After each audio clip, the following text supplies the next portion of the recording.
నాటకాలు అవుతున్నాయా? ఎందుకు ఊరికే కాల్ చేసి దొబ్బుతున్నావు? కాల్ చేసినప్పుడు ఎత్తితే మళ్ళీ ఎందుకు చేస్తా? అయినా నేనెందుకు ఎత్తాలరా? ఎందుకు ఎత్తాలి చెప్పు. ఎందుకంటే నువ్వు నా పెళ్ళానివి. ఓ ఇదెప్పుడైంది మొగుడు గారు? తగ్గండి తగ్గండి, అంత లేదు. ముందు మీరు నాటకాలు చేయకుండా నా మాట వినండి, ఆ తర్వాతే పెళ్ళైనా గిల్లైనా.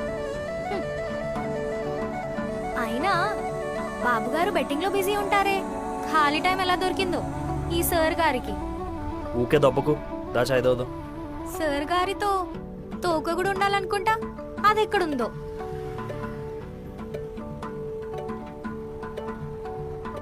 ఆ పెద్ద సార్ అక్కడేం చేస్తున్నారో. నీకు భయపడి అక్కడ ఉన్నాడు. ఊర్లో అందరు మనకు భయపడతారు, ఈ పెద్ద తప్ప. ఏయ్ సోదాపు దా చాయ్ తాగుదాం. ఎత్తి తింటున్నా.